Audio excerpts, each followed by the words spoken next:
Good day, everybody, and welcome to another edition of the Military and Foreign Affairs Network. I am your host, the voice of reason. In this episode, I'm going to go ahead and address the ongoing military operation being conducted by the United States and Israel against the Islamic Republic of Iran.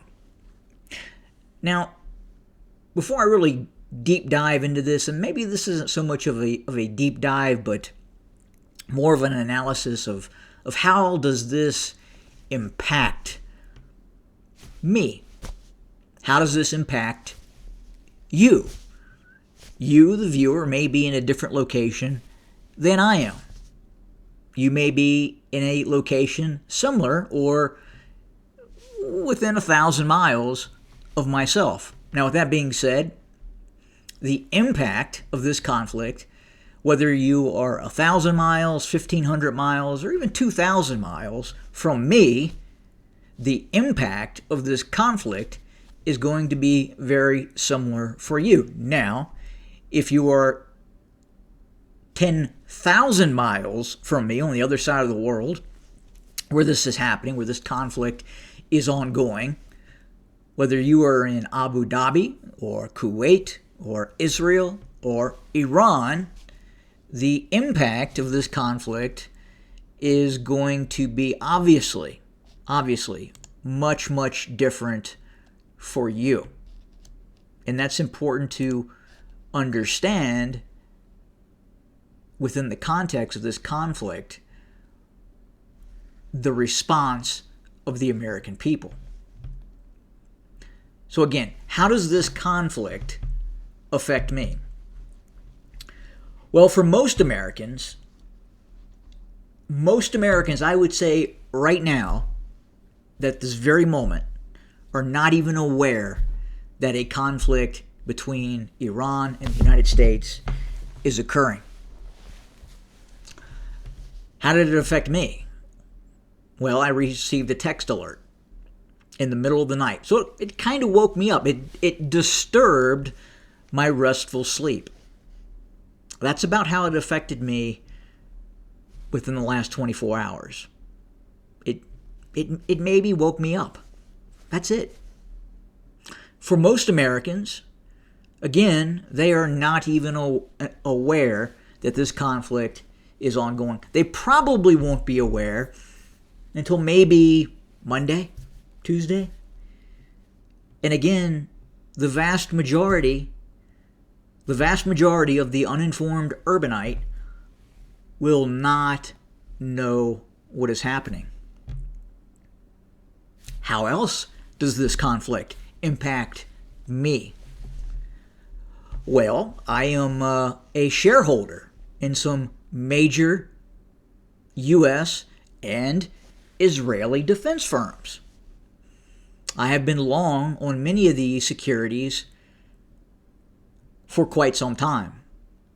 Fortunately, because of the ongoing conflicts and as I watch this conflict, I see these Patriot missiles being launched, and I think to myself, wow, there's another Patriot that is going to have to be repurchased.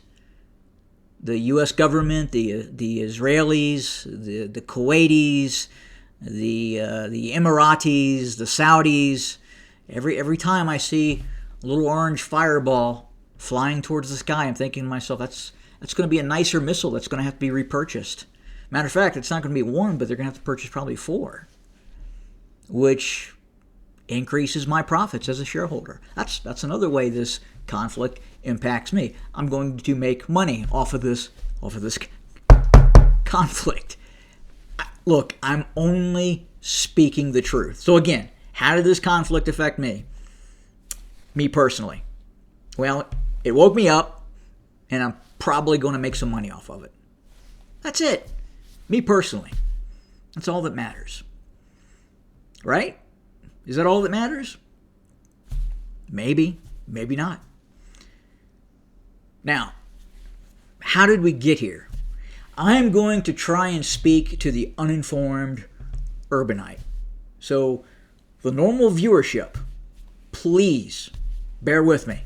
Just bear with me. I'm going to try and give the uninformed urbanite an analogy on what happened and why this is happening.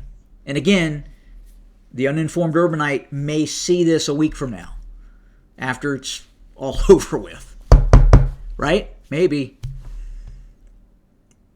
Well, imagine you buy a farm.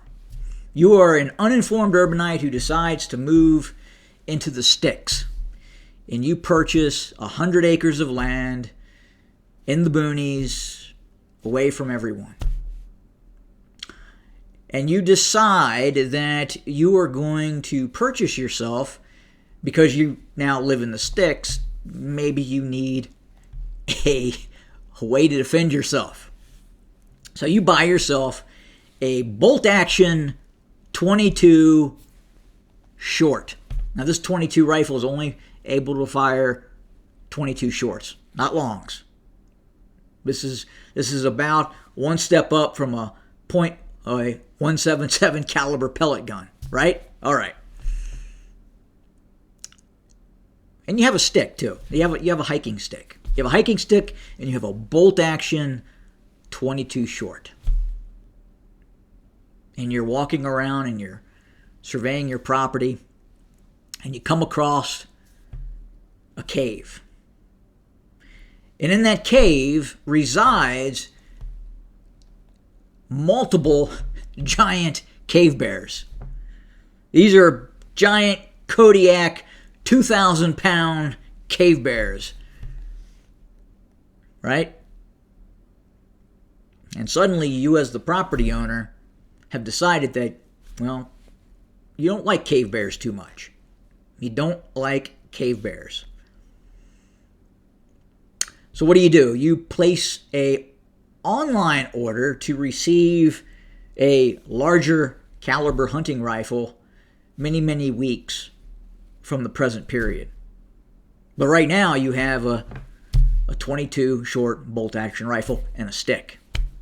As an uninformed urbanite, you really feel that you have to take action against this cave bear. So you go to the cave and you start whacking the outside of the cave with your stick, demanding that the cave bears leave your property. The cave bears wake up. They nod off from their slumber, and they see you with your stick whacking away at the outside of their cave.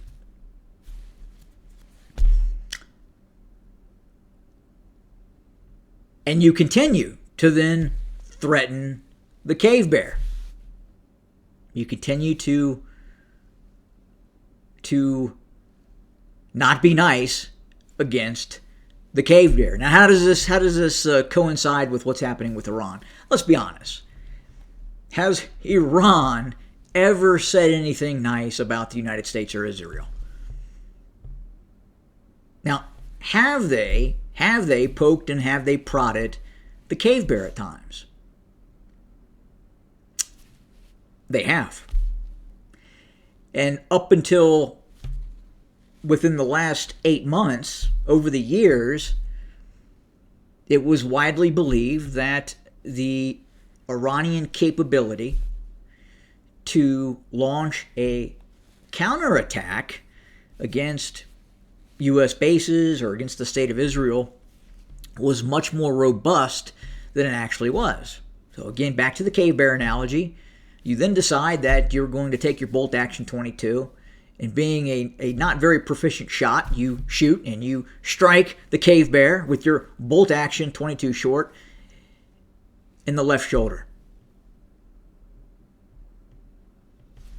What do you think the cave bear is going to do? Well, you're probably not going to be in a very good situation as an uninformed urbanite roaming around on your property, finding a cave bear, and then accosting that cave bear with your stick and your 22 caliber short bolt-action rifle. Right? That is essentially what has happened. But again, prior to this, if we go back a year ago, we go back 2 years ago, The thought process was that if there was a conflict between the United States and Israel and Iran, that the repercussions of this conflict would be, the toll would be much greater, possibly for the West. Meaning that Iranian ballistic missiles and other systems that they have, its air defense capacity, would cost Israel or the United States much more.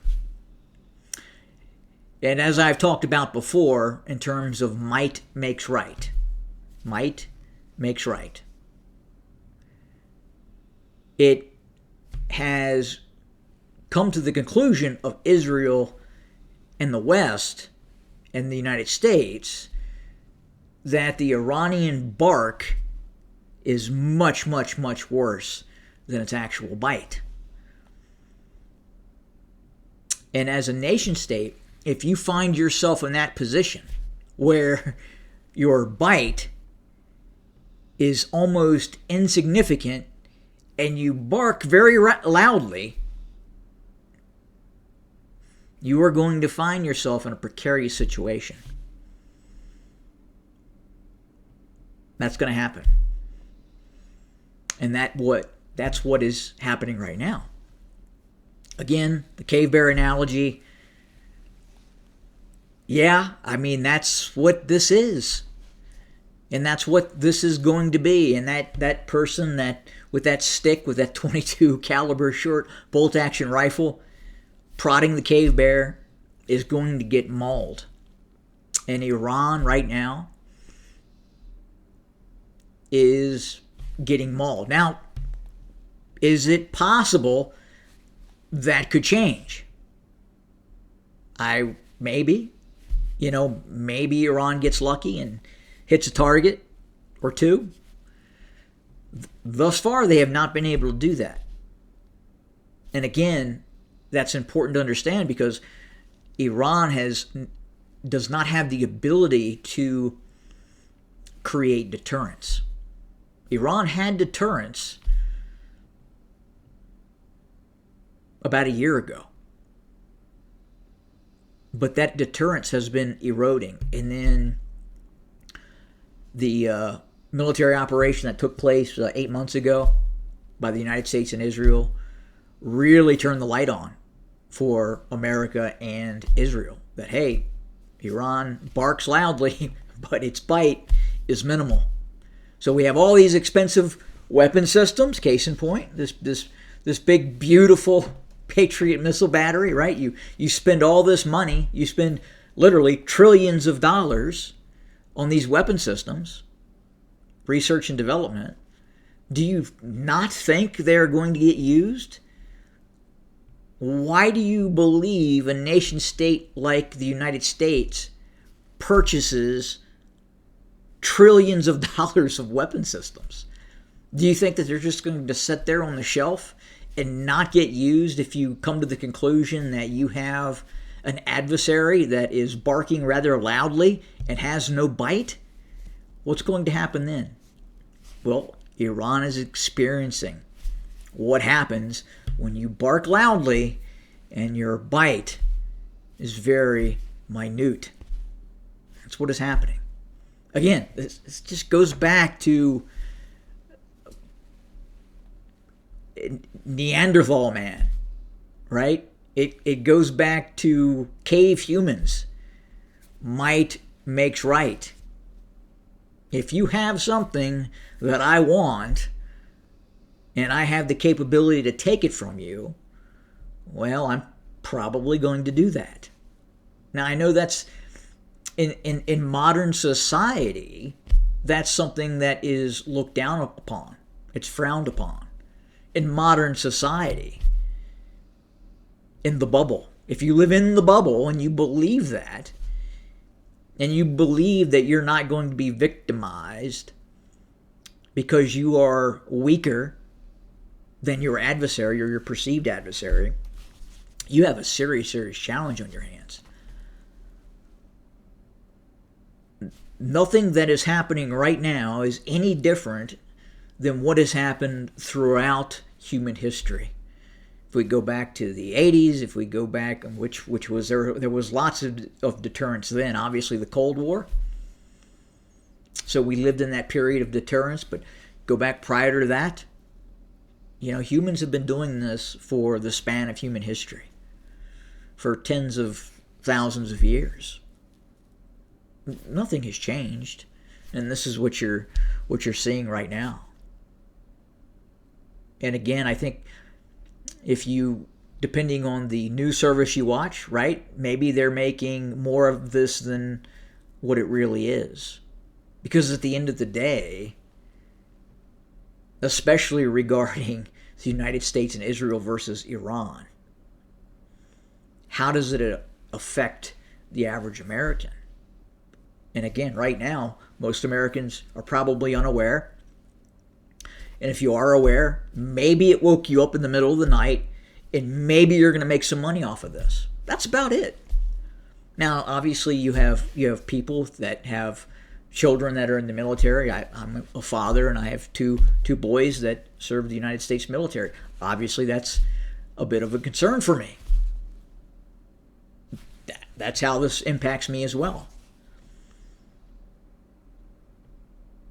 But by and large, again, the average American really doesn't care. Or they're just completely oblivious to what's happening. And if they do become aware, they probably don't know the history, right? The history between Iran, the United States, Israel. There's a lot there. It's meaty. It's deep. And if you don't know, it's very easy to make an assertion or have a perception that could be wrong. But again, at the end of the day, this is much, much simpler than what you believe it is. This is just normal humanity. This is what happens. You have rival groups of peoples.